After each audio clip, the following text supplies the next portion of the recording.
Cheryl was named after Cheryl Brown, which was an uncle of Jean's.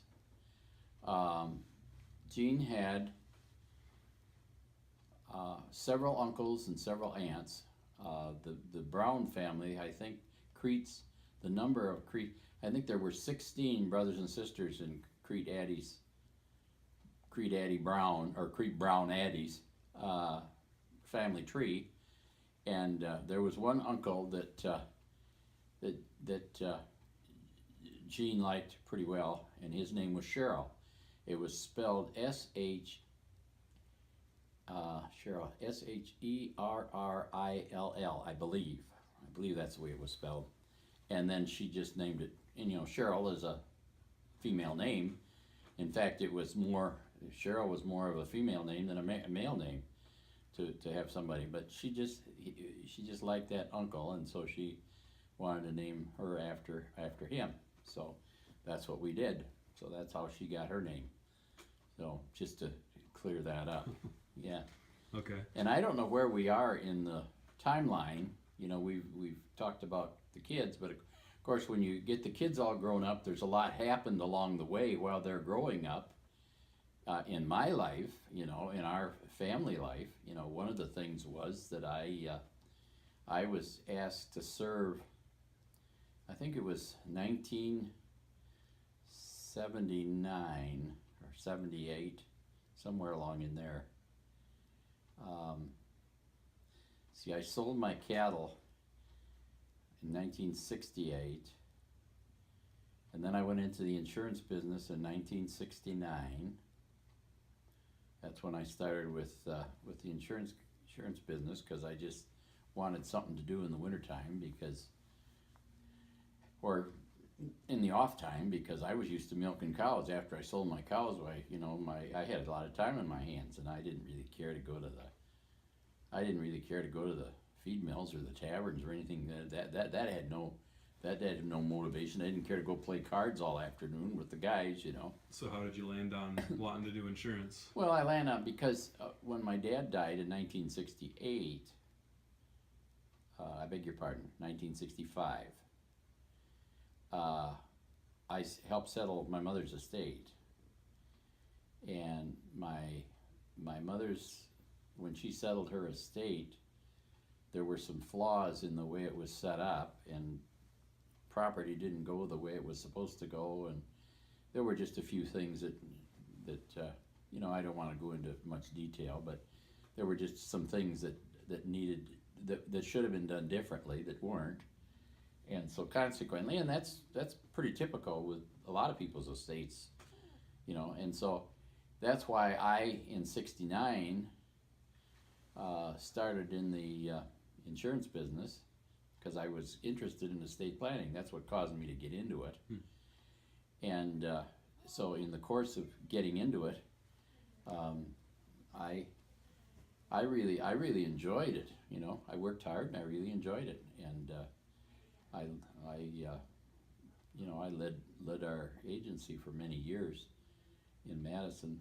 And but anyway. That brought me to where I got involved when I sold the cattle in 1968. I wanted to do that in 1969, and but I want to put on record what happened in the sale of my cattle. That's an important milestone in my life, because I'll just tell you the story, because this is the way it happened, and it was February of 1968. January and February, early in that year, the Lord started to impress my mind that He wanted me more available than I had been, and I was still milking cows, and to get to church on Sunday morning, I had to be up by a little after 4 in the morning to get everything done to get to church at 9:30, and so consequently, it was awfully hard to be involved in anything that would take you away from the farm because you're milking cows night and morning. So the Lord started to impress me that He wanted me more available. I mean, it wasn't that He told me He had things He wanted me to do. He just wasn't happy with my availability.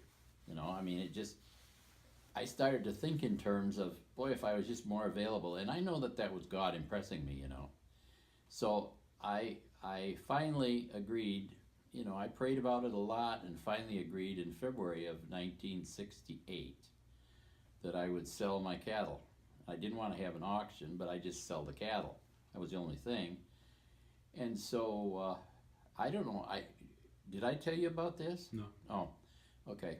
I just don't want to be repetitious. So you kind of got to monitor what I've told you and what I haven't. Yeah, no, I don't even know the story. So you don't? I know that you haven't told it for the camera, no. Oh, okay. Well, it was February of 1968. I've told many my Christian classes that I've taught, and because it was a direct intervention from the Lord. Okay? Well, I got that impression that I should sell the cattle. So this is February.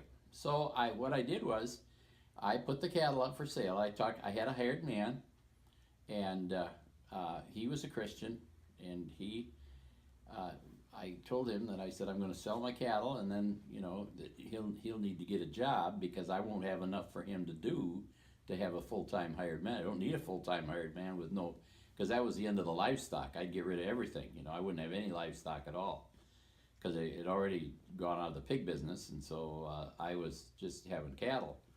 And if I sold my cattle, I didn't have any livestock at all, so there wouldn't be the things to do in the summer, putting up hay and all that stuff, because I'd be, raising corn and soybeans rather than raising any other crop. Well, anyway, put the cattle up for sale, made a bunch of posters, went all over the county putting up posters in feed mills and places where they would let me put them up. Had a bunch of flyers made up that I had I had 50, I think 53 cows at that time. I should back up and tell you that in 1966 we had a barn fire. I milked cows on 2 farms. We had a barn fire in 1966 that destroyed a whole herd of cows on one of my farms while I was up north speaking at a young people's meeting where a young people's graduation party. They asked me to speak to the young people because I had been teaching young people for quite some time at our church. So they asked me to come and speak as what I was labeled as an FMY, Free Methodist Youth Director. So I was gone, and we had a cat. Well, I lost an awful lot of good cows, so I had about 52. We milked as many as 100 cows. Lester and I did. That was the name of my hired man. And so when we lost the barn and about half of my herd, in the best half, because I had culled the cows down. I bought a couple of herds of cows and then culled them down to where I had really good quality dairy cattle. Well, we had this barn fire. It destroyed the cattle, and so I only had 52 left out of 100, and I was only milking on 1 farm then, but I still had kept Lester, my hired man, because it was still too much work for one guy. And so when the Lord spoke to me in 1968, I said, okay, I'll get rid of the rest of the cattle. And I told Lester, and he started looking for a job, and he found what he thought he'd like to do, but he wasn't ready to go, and I wasn't ready to let him go, because I said, well, let's get the cattle sold, and then we'll see what kind of a termination will work out for you. So that was February, and in March, I had got these flyers out all over the county, and didn't hear a thing. No calls, no nothing. And then April came, and I still didn't hear anything. Not one interest. So I'm advertising everywhere. I put it in the paper. I put it in the Wisconsin Agriculturist in Madison. I put out I don't know how many farm publications. There were 2 or 3 that I put that listing in. So, but nothing happened. Mm-hmm. So this is April. Then it comes May. Still not a single call. June, not a single call. July, to put the cows out on pasture, just keep milking them. If I didn't hear anything, nobody inquired. Well, what the heck am I going to do? Yeah. So June came, July came, August came, not a single call. September came, not a single call. Now in September, we'd had the cattle out on pasture all summer. Now it was starting to be time to bring them in, and I thought, well, this is really strange. I haven't had any inquiries, not a single inquiry. I thought that's really strange, because I had good cattle, and it was strange that I hadn't heard anything. Didn't want to have an auction. Could have had an auction, and it could have, but I didn't want people coming on the farm because if you don't lock up your buildings, they go inside your buildings on farms, and sometimes they pick up stuff and carry it away, and you don't even know it. You're busy selling the cattle. So I didn't want to have an auction. Well, anyway, came September, and things were getting a little on edge in the Mansur household because I kept thinking this should be happening, it should be happening, and it isn't happening. And Lester's starting to get worried because he had set himself up to start working off the farm the 1st of November. And I thought, holy mackerel, here we are in September. That's just only 2 months away, or less than 2 months away. So on October 8th, we got all the way through, brought the cattle in off pasture, and on October 8th, we went to milk, and I don't know what day of the week it was. It was during the week. Went to milk, and when we got done, I said to Lester, I said, I'm going to go to where I go and pray. And I had a place on the farm where I prayed many times. I'd just go, it was a building where I kept stored feed, and I'd just go to that place. That was kind of my place to pray. If I wanted to pray by myself, that was my altar. I just went and knelt down by a feed sack. I mean, you don't, when you're talking to the Lord, it does, the atmosphere doesn't have to be that significant, when you're just talking to him. So anyway, I went. It was about 7 o'clock. I got done milking. We got done milking. I said, Lester, you go to the house, and I will never forget this. You go to the house. I said, I'm going to pray. So it was about 7 o'clock, and I went and I prayed, and probably prayed about maybe 15 to 20 minutes. I didn't spend a lot of time in prayer, but there was one thing happened that night that I recognized in myself that had never happened before, and that was that I took complete hands off.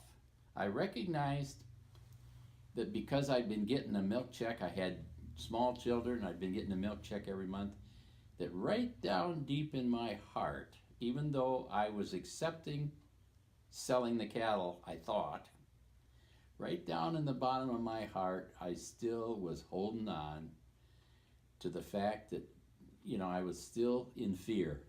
I was actually a little afraid because I thought, how am I going to support my family when I don't have an income anymore coming in every month? Because we'd get a milk check every month. It was a pretty good sized milk check. And I knew when those cattle were gone, that milk check would stop. And I think I just had a fear of that. Well, anyway, that night I prayed and broke through to where I just totally took my hands off and said, Lord, okay, the decision is yours. I just can't take it anymore. I'd been going on for so many months. Once you make a decision and nothing happens, it starts to work on you a little bit, So I didn't. I just told the Lord, I said, okay, I'm taking my hands off completely. That was the first time that I had really released the decision to sell those cattle to the Lord. It was the first time.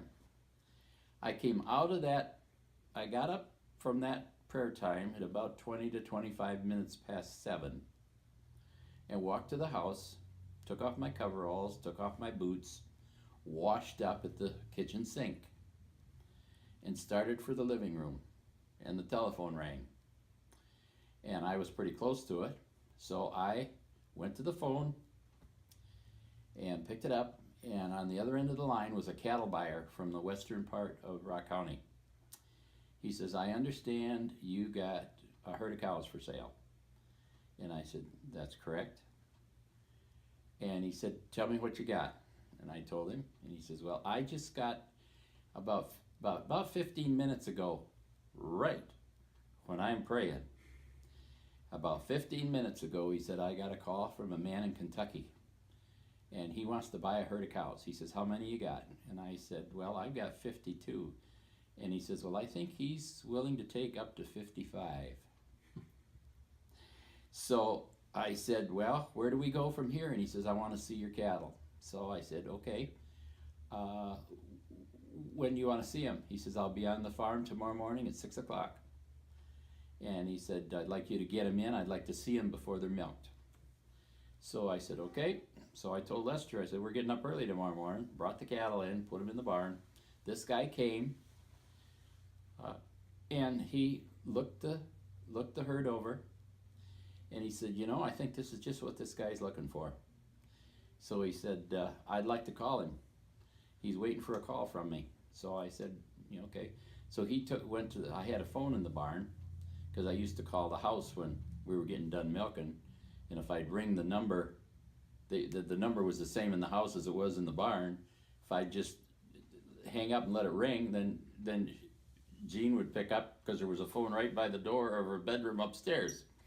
So he says, I want to use your phone. So he went, got the phone, called the guy in Kentucky, and we had talked about a price. The buyer and I talked about a price.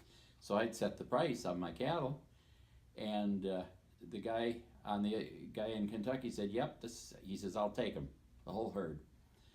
And so that day, I rounded up 3 veterinaries that I knew that I had done business with, because I had every one of those cattle had to be tested, blood tested. We had to get it done. And we had to get them tested before they could cross state lines. They had to be tested for a disease called brucellosis that attacked dairy cows, and they had to be brucellosis free, and they did that only by blood tests.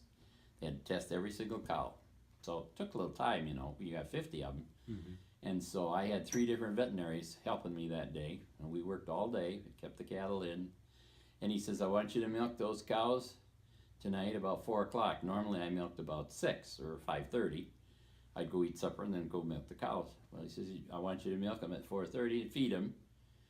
And then he said, I'll have trucks in your yard at 7 o'clock and to load those cattle. So, got the cattle in, milked them, got them ready to go, got the test all done, cattle all passed the test.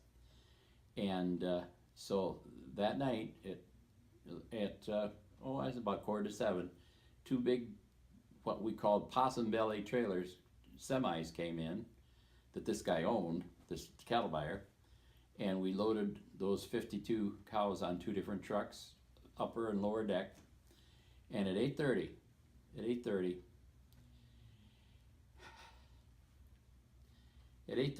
I watched the cattle trailers going out of sight because it had gotten dark.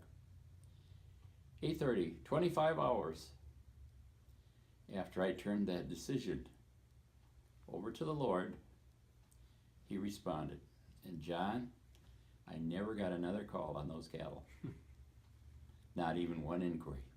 I got 1 inquiry. Now, you can imagine what that did for my faith.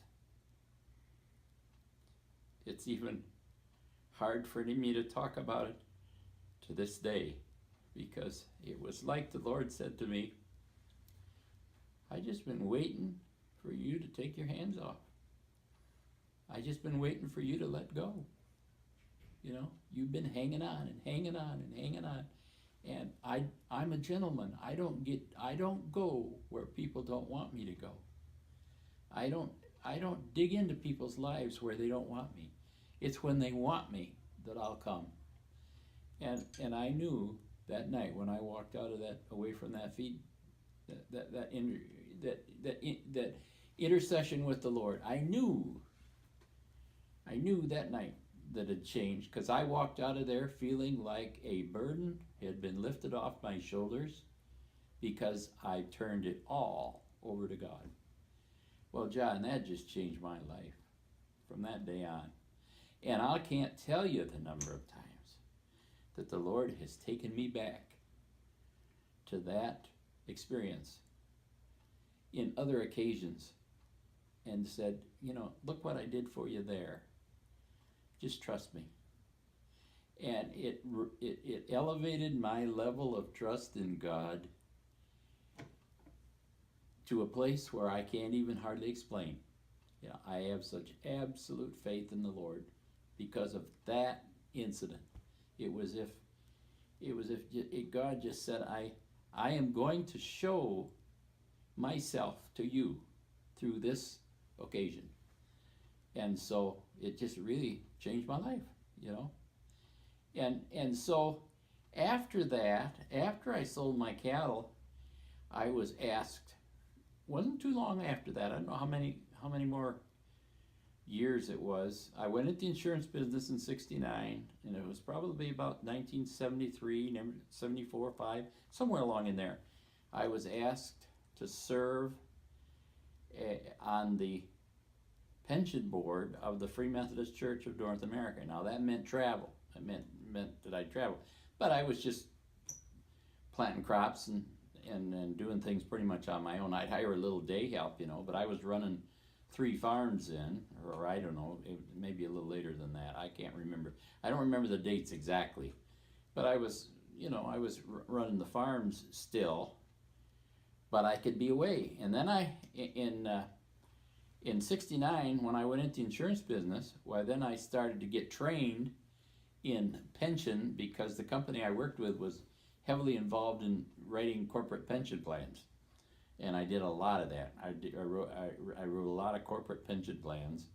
And so consequently, I got to where I was good. And then I was asked, I got where I was pretty good at doing that, And then I was asked to serve as the executive director of the pension of the Free Methodist Church of North America.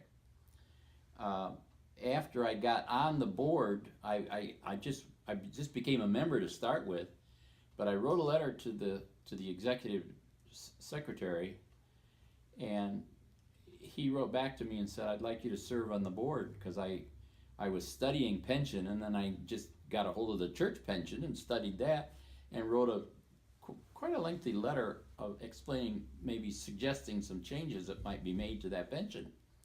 And he was so impressed with my letter that he called me and he said, I'd like you to serve on the board. I'd like you to come on the board. Apparently, he says, it's hard to find people that really understand pension. So he was a vice president at Ford Motor Company. So he had a pretty good job, And so I agreed to serve. And then 1 year after I got on, he said, I want to retire.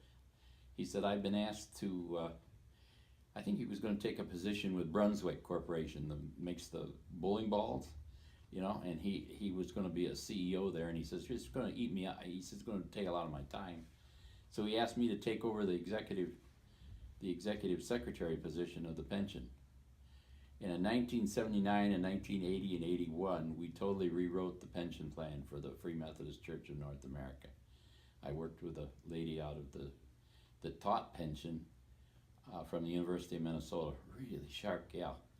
And she and I worked together in redoing the pension.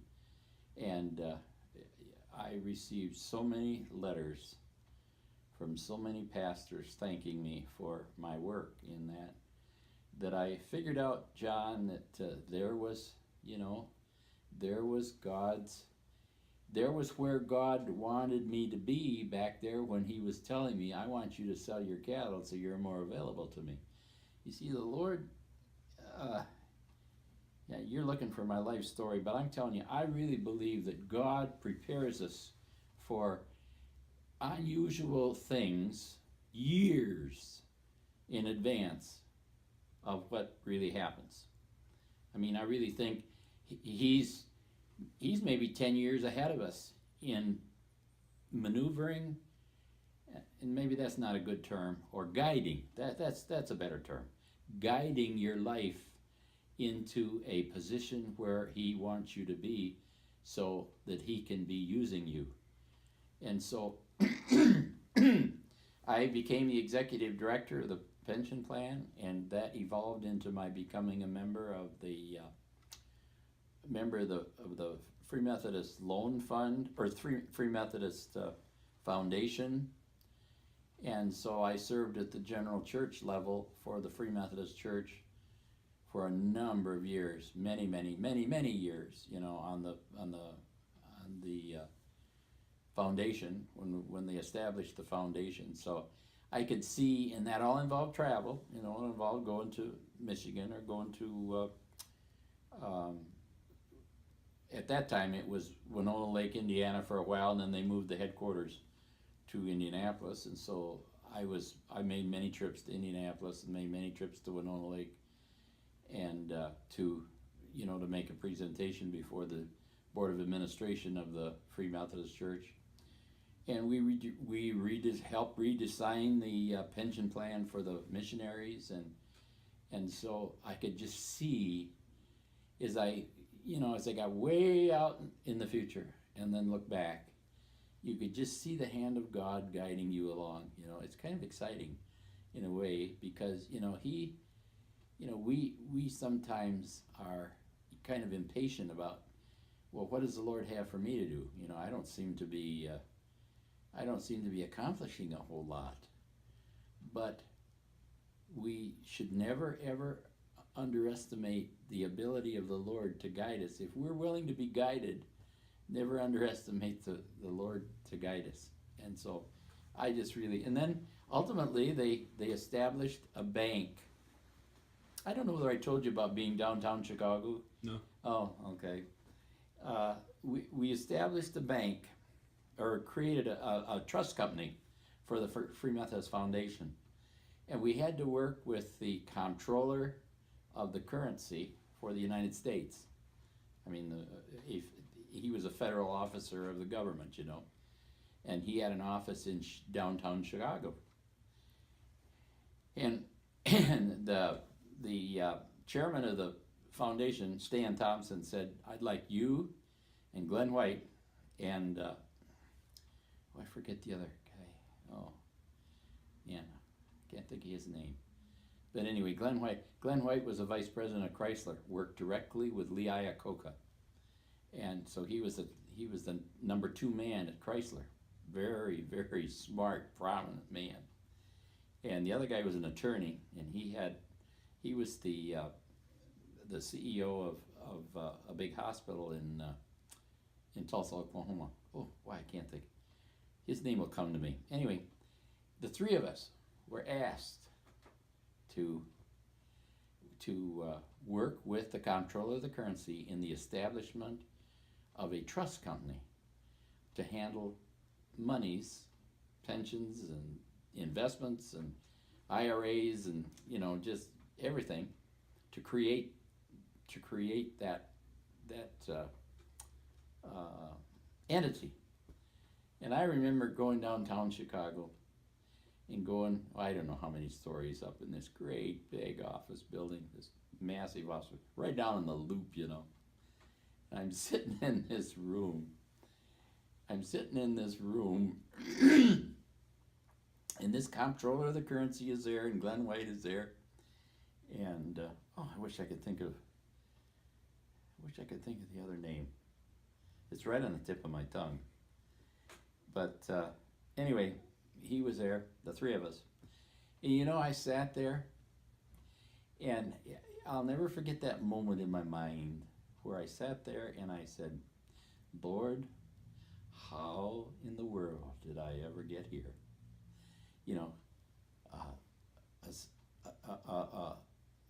A sod farmer, a farmer that milked cows, never went to college, just went to high school, graduated and went to work on the farm.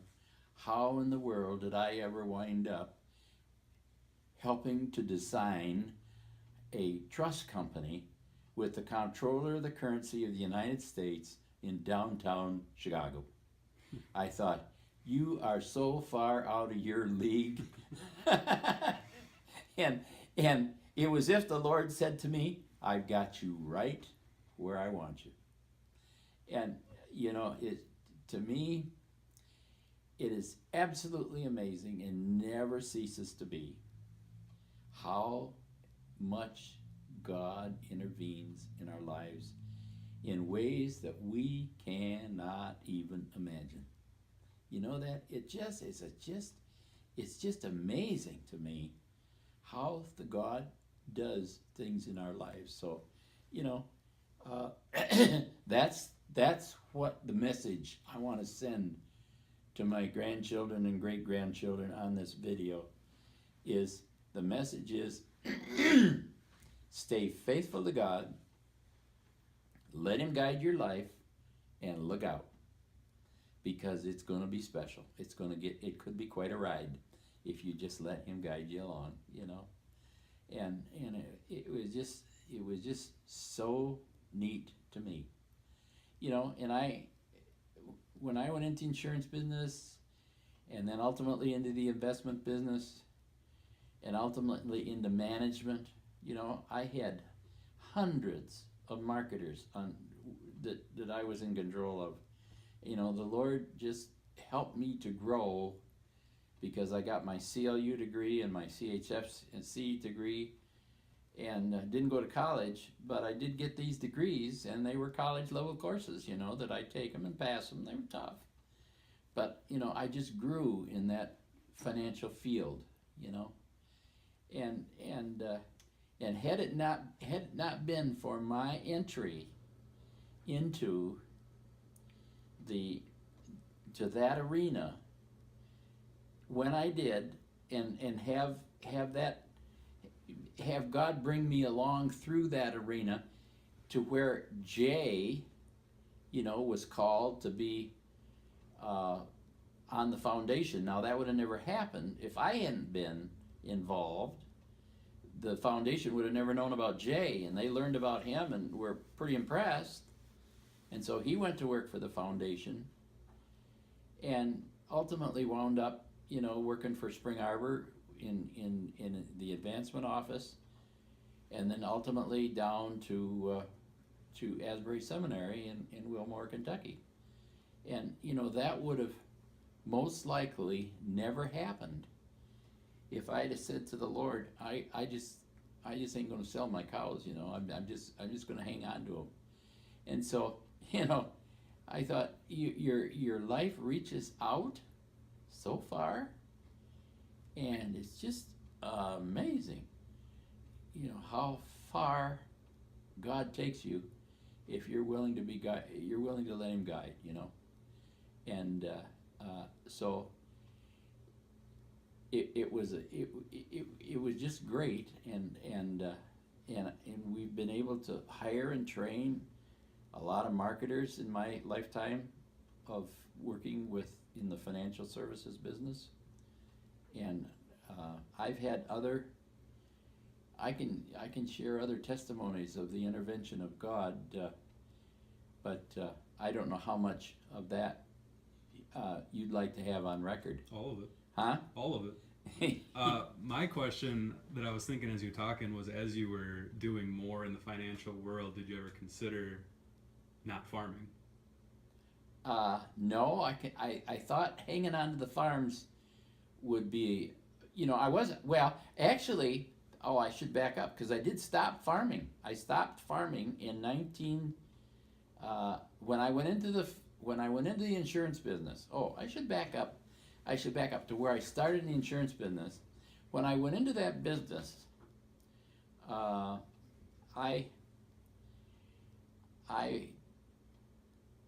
started with a company called the Aetna, and I remember in 1969, I'll back up to 69, is when I started in the insurance business. And I had a belief, John, and to this day I still have that same belief, that no matter what it is you're called upon to do in life, if you're asked to serve in some capacity, either do it to the glory of God at the very highest level of your ability, or step aside and let somebody else do it. Don't take a position and then coast through it. You know, some people like to have credentials after their names, I think, and they take a position and they kind of fill it, but they don't fill it to its capacity to be filled. You know what I mean? Yeah. Does that make sense? Yeah. Yeah, yeah. And so when I started, and I didn't know a thing, but they handed me a rate book when I started in the insurance business, my general agent, because I was interested because of what had happened with my dad and his estate not being right. I thought, well, there's got to be a lot of other people out there like that. If I can learn estate planning, maybe I can be of some help, to other people. But you got to get really good at it, So when I started the insurance business, I'll never forget. I went up to Madison, and Grandma was with me, Jean was with me. We went up, and we sat down in the general agent's office up in the Tenney building on the square in Madison. And I was up in his office, and I had to write my exam. I had to write my insurance exam, and I don't know, someplace nearby, they had a place where you go and take your test. Well, I passed the test. They told me right on the spot I passed the test. So I come back to the office, and I sat down. I was talking to my general agent, and I said, I know absolutely nothing about the insurance business. I said, I just am a total novice. I don't know nothing. And I said, but I do want to ask you a question. And I said, when you are the best in this business, what are you? I said, if you become a salesperson in the life insurance field, there's got to be a top of, you get to a certain point, you are identified as being pretty good. So I said to him, what are you? I mean, how do you know that you're there? Oh, he says, pretty simple.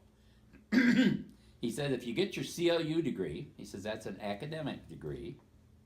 You get, and he says, it takes 12 courses. And he said, they're stiff. He was a CLU. And he said, if you get your CLU degree and you get your life membership of the $1 Million Roundtable, that's a sales achievement. So you got a sales achievement and an academic achievement. And I looked him right in the eye and I said, okay. I said, I want you to know, if I do this, that's where I'm going. And I'll never forget the look on his face when he looked back at me like, oh boy, have I got a live wire here. I've got an egomaniac. But you know what? It was 1969. It was 1976. I earned my CLU degree. And in 1977, I earned my membership to the $1 Million Roundtable. And I was a life member for the $1 Million Roundtable for, 15, 20 years after that. And I led our agency in Madison.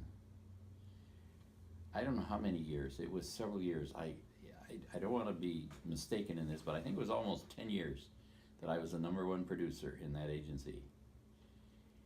And I was in my very first year as a rookie. I sold the largest policy they'd ever sold in that agency up to that time in my first year in the business. And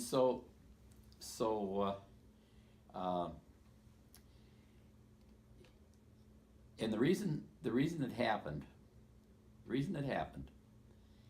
is because I had a belief. And that belief is, you should never enter into any field of endeavor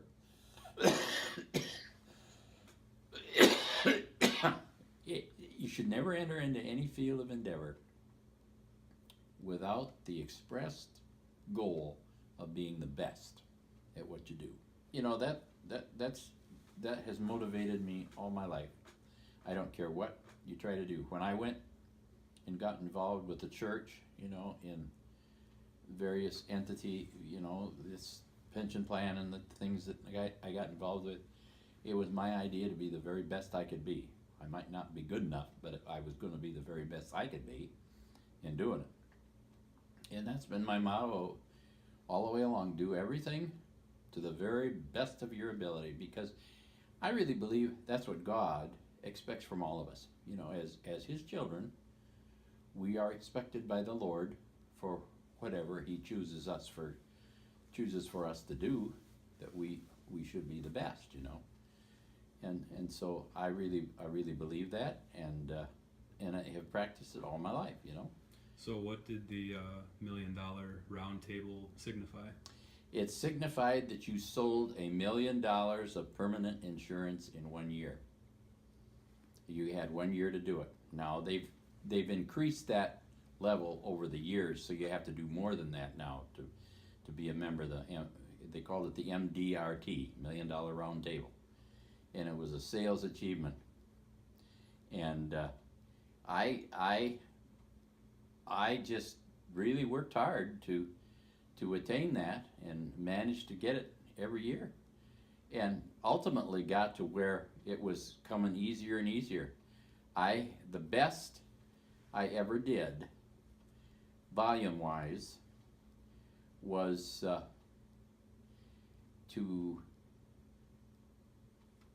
the best I ever did was I sold $1 million of life insurance in 1 month. And you know, I was man of the year for many years in the in the Aetna office in Madison. And I just I would set goals for myself, and they had what they call the app scrap. It was a 1 month a year. Usually it was October, and they'd have 1 month a year where you would go in and try to do as much business as you could, and then you won it. I mean, if you did as much business, and this 1 year, everything clicked, and I sold $1 million in 1 month, which was the best month I ever had, you know. But that was pretty good, you know, to do it in 1 month. Mm-hmm. And I went to the Man of the Year award, and I remember the first year I was in the business, I sold the largest policy that had ever been sold in that agency as a rookie. So what made it the largest? Just the amount that the person Yeah, was insuring? it was the thousands of dollars of premium that made it the largest. Yeah, it was a big policy, you know. I mean, I forget, I want to say somewhere around $16,000-$17,000 of premium, annual premium. Well, that's the biggest policy they'd ever sold in that agency, you know. And you know, it was quite a thing. And as a result of that, I got sent to I became the company had a leaders club, the top 100 agents from all over the United States. I mean, they'd take the top 100 and they were called in the leaders club, and then the top, I don't know, 15 or 20 of those. In my first year, I was number 2 in the company. I was number 2 in the company as a rookie. I mean, they would always identify the rookies, you know, in their 1 year. Well, there was one guy ahead of me all over the United States, and Aetna had thousands of agents all over the United States, and I was number 2 rookie of the year. And I wound up going to what they called the Leaders Club in Hartford, Connecticut, and they had advanced underwriting speakers there, and they just sailed right over my head. I had no idea what most of them were talking about. I thought, man, what am I doing here? I can't even understand this stuff, you know. There was so much to learn, and there's so much to it, you know. And I studied hard, and but I got my CLU degree.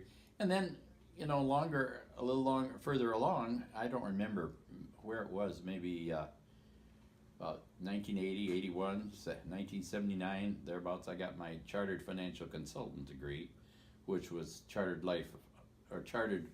It was like a financial planning designation. So I got that along with my CLU, because that was another thing you could learn. And I always figured this: when you got to be a member of the $1 Million Roundtable, they put it on your business card. And it was nice to, when you handed out your business card, to hand a business card to somebody so you're a member of the MDRT, because there was probably less than 3% of all the marketers in the country that ever got that far. There were only, like, in our in our life underwriters group, I think there was almost 100, and there might have been 4 or 5 that were MDRT members, and I was one of them. So I felt that's pretty neat, to be. But you had to work hard. I mean, you really had to work, and to make it happen. So a lot of the people that are watching this are your grandchildren and younger people. Yeah. What would be, if you could give a piece of advice concerning money to someone who's just starting out in life and managing their own finances, what type of advice would you give to them? Well, consider everything that you possess belongs to God. And so when you spend, I don't care, when you spend $1, you're spending God's dollar, because it all belongs to Him. Several years ago, Grandma Mansur and I, in 2001, we set up a trust.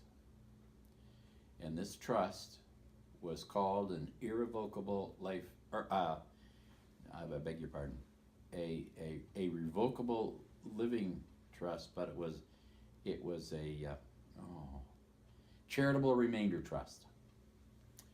And we transferred everything into that trust in 2001, and we came to the decision on our own. And in that trust, we transferred everything in, and God is the ultimate owner. I beg your pardon, God is the current owner. In 2001, when we transferred it over, made it a legal document that it was the Lord's money. And the way it worked, John, was that when I'm gone, my family will receive an income from me, from my estate and Grandma's estate, from the trust, for a period of years. And I'm not going to go into a lot of detail, okay? But after that, then my estate will be in a trust.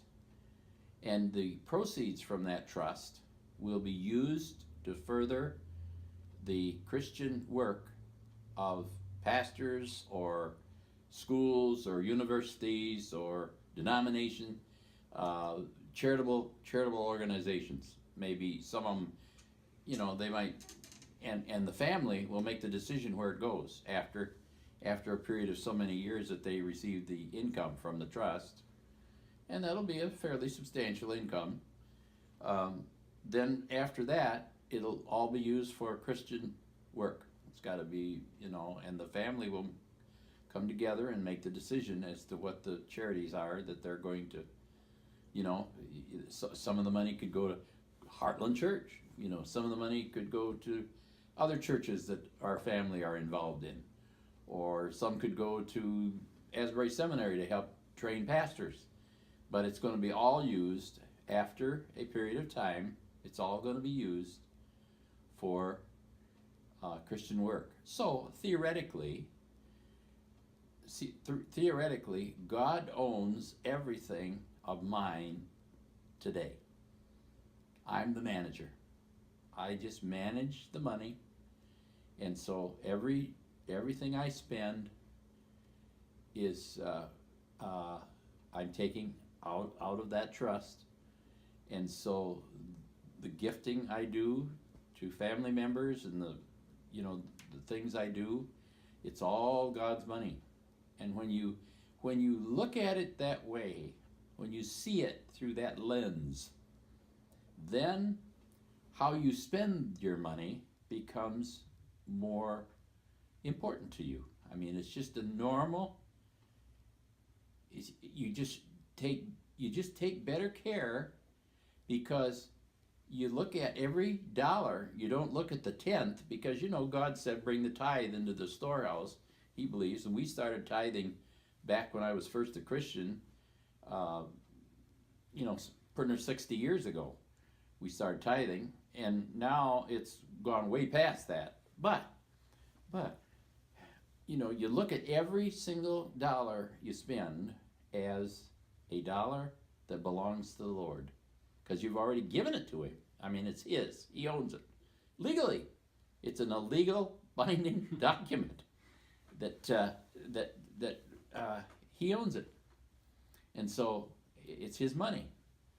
And when you do it that way, you'll look at money differently, because you're just managing God's money. So everything you spend, every single dollar you spend, you want to buy a new car, you're taking God's money to buy a new car. Now, is this a wise decision? Is this a good decision? If you're a Christian, I just think it gives you a tremendous sense of freedom in a way, but it also gives you a form of discipline to just keep yourself disciplined. And this is it's the greatest thing we ever did. And it's been going on now about 15 years, this trust. And when Grandma Mansur died, I was told by the attorney that helped settle her estate, I was told that I couldn't have had her estate set up any better. And I'm going to tell you one of the things. I may jump around a little bit telling you about different illustrations of God's revelation to me. I told you about the corn planter, and I think I'll share some others with you. One of them is when Grandma Mansur died in 2001. I beg your pardon. She died in 2005. My mother died in 2001. But and that's when we got busy and set up the trust, because I inherited a farm from my mother. So my estate started to grow, But in 2005, when Weedy died, Grandma died. I call her Weedy, When she passed away,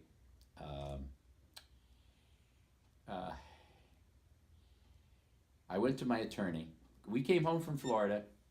I'll just tell you about losing Grandma Mansur. And I want to, in this life story, I want to go back and bring out a few things, characteristics in Grandma's life too, that we haven't covered. I've been talking personally from my position, but I want to go back and share some things that she did that were exceptional, because Grandma did some exceptional things. And they didn't get the notoriety that I did, and because I was at the top level of the church doing things, and getting a lot of notoriety. But she did some wonderful things. I want to share those because I think that's a good record to have, But anyway, when she passed away, I went to my attorney, who was going to settle the estate, and we came home from Florida, and we flew home from Florida on I think it was about the 27th of January in 2005. No, it was before that. It was before we came home for Kayla's wedding. And it was before that. Well, she died the 29th of January, and she lived about 11 days. So if I back that up, it was probably about the 15th or 16th, something like that. We flew home from Florida. Mm-hmm. We were coming home for Kayla's wedding. So we flew home, and the doctor told her while she was here that he wanted her to have a colonoscopy, because he was a little concerned about her health at that time. She was having some problems that he had uncovered He wanted a colonoscopy. Well, anyway, we fly home. We go to Kayla's wedding. That was on a Saturday night or Saturday afternoon. Can't remember. I guess it was the afternoon, Saturday afternoon. And Sunday, Grandma took some material to clean her out. You do a colonoscopy. You have to get all cleared out, your system cleared out, and she ingested it into her system, and so she wound up at the hospital at 3:00 Monday morning. We took her by ambulance to the hospital, and she ingested this stuff that they gave her because she was a severe diabetic, and so she wound up going into intensive care, and she died on the 29th. So she died, I think she was in intensive care for about 10-11 days before she passed away, and because she ingested this material into her system, and her electrolytes went all haywire, and her kidneys shut down, and she was a mess. Anyway, she passed away. Well, of course, I wasn't prepared for her to be passing away, So I went. We had tickets to go back to Florida, so that never happened. We never went back to Florida. We stayed home, or I stayed home. And so then I started working on settling her estate because, Wisconsin's a community property estate, so theoretically the wife owns half of the estate in this state. So anyway, I went to my attorney and I said, what am I up against here, cost-wise, to settle her estate? So he went through everything and he said, well, it looks to me like it'll be pretty close to $30,000. And this is important, okay? These numbers are important. So I said, boy, oh boy. I didn't have $30,000 laying around, but he said it'll cost you that. Now, that's not to say that $30,000 is going to break me. I can handle it, but it's still $30,000. I mean, today you're $30,000 ahead. Tomorrow you're $30,000 behind. So I mean, it's nobody would particularly get excited about that. That wouldn't be. Mm-hmm. So I thought, oh boy. So I said, I got to figure out how I'm going to come up with $30,000 to sell her estate, and where I'm going to get it from. I could get it because I can always borrow it. I had collateral to borrow it, but so anyway, about 2 weeks after she passed away, and I hadn't even gotten started at it yet. I was just in the early stages of trying to figure out how to proceed, because you lose your wife, and then you have to settle her estate, and all these things are dumped on you when you aren't expecting them. It's not an exciting place to be. Okay, so anyway, about 2 weeks after she died, I got a letter in the mail, and there was a check. There was a check in this letter, and it was like $350 or $360, $70. I don't know the exact figure, but it was $300 some dollars from a company I had totally forgotten about. We had represented a company probably 25 years before that, where I had bought some stock, and just because I thought it would be nice for her to have the stock, I put it in her name. So it was Jean Mansur. It was in her name. So I put it in her name, and I got this letter, and I hadn't heard from this company in over 20 years. Not one word. But I got this letter, and it was wrongly addressed to our old address where we lived over around the corner on the other farm. But somehow the mail person knew that it was my name and it should come to the correct address on Emerald Grove Road. So I got the letter, and here was a check for like $340, $350. It was a dividend check. Now, that meant that there was stock involved. And I thought, holy mackerel, a dividend of $300 and some means you got some stock. You know, that represents the possibility of some stock. So I got on the horn and called this company down in Oklahoma that we had bought the stock with. And I said, can you tell me what's going on? I said, I got this dividend. I said, I haven't heard from this company. I threw the stock in the lockbox and it was still sitting in the lockbox. And I said, I haven't paid any attention to it for all these years. Oh, well, she said, the lady I talked to, she says, let me look into your account. Oh, she says, we've been trying for years to get in touch with you. And I said, well, she says, this is the first time we've issued a dividend in cash. And I said, well, what have you been doing? She has been reinvesting in stock.